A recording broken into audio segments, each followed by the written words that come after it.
যে কোটা বিলুপ্তির জন্য এত কিছু, সেই ছাত্রদের করা সরকারের উপদেষ্টা এখন কোটা চাচ্ছেন সমকামীদের জন্য। যেই বৈষম্য দূর করবার জন্য মানুষ রক্ত দিয়েছে, এখানে মাঝখান থেকে আমরা দেখতে পাচ্ছি যে শয়তানের চক্ররা বৈষম্য দূর করবার নাম দিয়ে তারা সমকামিতা এখানে প্রতিষ্ঠা করবার চেষ্টায় লিপ্ত। 9 নম্বর দাবি করেছে তারা, নারী এবং লৈঙ্গিক বৈচিত্র্যের মানুষের জন্য সমান কর্মসংস্থানের সুযোগ দিতে হবে এবং নিরাপদ কর্মসংস্থানের নিশ্চয়তা দিতে হবে। তার মানে নারী এবং লৈঙ্গিক বৈচিত্র্যের মানুষদের কথা বলা হচ্ছে এখানে। পুরুষ তো আছেই, মহিলা পুরুষের বাদে আবার বিভিন্ন লৈঙ্গিক পরিচয়ের ধারণকারী মানুষদের জন্য কর্মসংস্থানে বিশেষভাবে তাদের জন্য সুযোগ দিতে হবে, পরিবেশ করতে হবে। তার মানে কি, নারী পুরুষ ছাড়া আর কি আছে? ট্রান্সজেন্ডার বা সমকামী। যদি আপনি বলেন না আমি এখানে তৃতীয় লিঙ্গ বুঝেছি, তাহলে তৃতীয় লিঙ্গ বলতে আপনার সমস্যা কি? লৈঙ্গিক বৈচিত্র্য শব্দ বলতে কতগুলো অক্ষর ব্যবহার করতে হয়েছে, উচ্চারণ করাও তো একটু কঠিন। আপনি তৃতীয় লিঙ্গে বলতে সমস্যা কোথায়? হিজড়া বলতে যদি আপনি না চান, না বললেন। তৃতীয় লিঙ্গ তো আমাদের দেশের স্বীকৃত ভাষা, সংবিধানের ভাষা, তাহলে সেটা ব্যবহার করতে অসুবিধা কোথায়? তার মানে এটা তাদের উদ্দেশ্য না।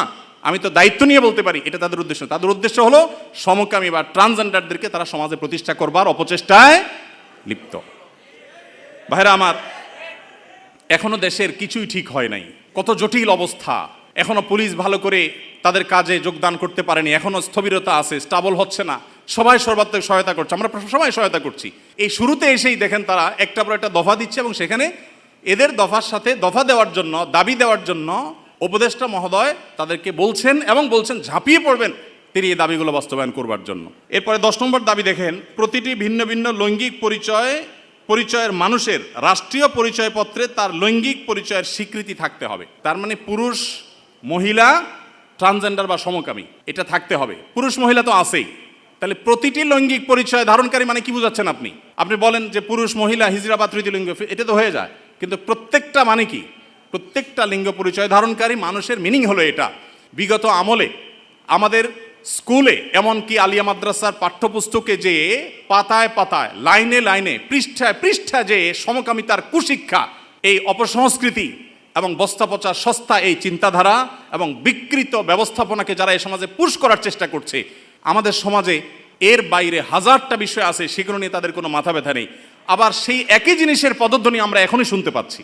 ভাইরা আমার, 11 নম্বর দাবি ছিল তাদের, সব ধরনের লৈঙ্গিক বৈষম্যকারী আইন বাতিল করতে হবে। সব ধরনের লৈঙ্গিক বৈষম্যকারী আইন বাতিল করতে হবে। ওই যে মেয়েদের, ছেলেদের মিরাসের যে আইন আছে সেটা বাতিল করতে হবে। তারপরে যায়া আপনার সমকামীদের বিরুদ্ধে আমাদের দেশে আইন রয়েছে, আপনারা জানেন, সমকামিতা লিপ্ত হলে 2 বছর কারাদণ্ডের কথা বলা আছে, সেগুলো বাতিল করতে হবে। এই যে দাবিগুলো আছে, আপনারা এবার মিলান যে কলকাতাতে একজন নারী চিকিৎসক তিনি জুলুমের শিকার হয়েছেন, তার সেই জুলুমের বিরুদ্ধে সর্বকণ্ঠে আমরা শতকণ্ঠে প্রতিবাদ জানাবো। কিন্তু এখানে প্রতিবাদ জানাতে গিয়ে দাবি যেগুলো তোলা হচ্ছে সবগুলো হলো সমকামী এবং ট্রান্সজেন্ডারদের জন্য দাবি। এই যে ষড়যন্ত্র, এটা আমাদের দেশে নতুন না। যারাই যখন আসে বিদেশিদের টাকা পয়সা ফান্ড পেয়ে তারা সেগুলোকে এই দেশে পুশ করার অপচেষ্টায় লিপ্ত থাকে। তারা জানে না এদেশের ওলামা একরাম তাদের শেষ রক্তবিন্দু থাকা পর্যন্ত এই সকল অনাচারের বিরুদ্ধে তারা কথা বলে যাবেন। এদেশের ওলামা একরাম, এদেশের দিনদার মানুষের কোনোদিন এটা বাস্তবায়ন হতে দিবে না।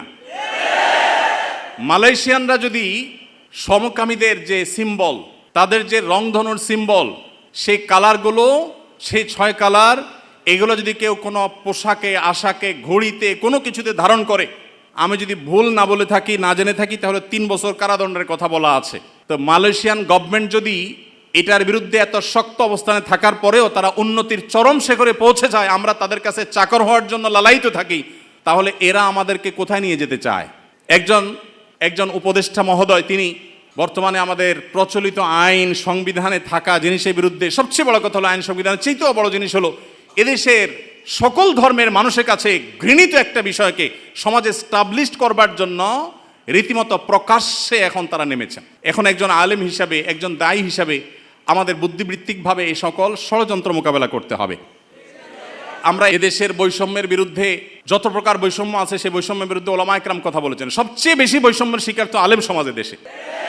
আলেমদের চাইতে, দায়ী টুপি এবং হিজাবের চাইতে বেশি বৈষম্য এদেশে কার প্রতি হয়েছে? আমাদের এই সমাজে শুধুমাত্র এই স্বাধীনতার পর থেকে না, ব্রিটিশ আমল থেকে শুরু হয়েছে। ওলামা একরাম এবং দিনদার মানুষ তারা এই সমাজের সবচেয়ে নিগৃহীত, সবচেয়ে নিষ্পেষিত।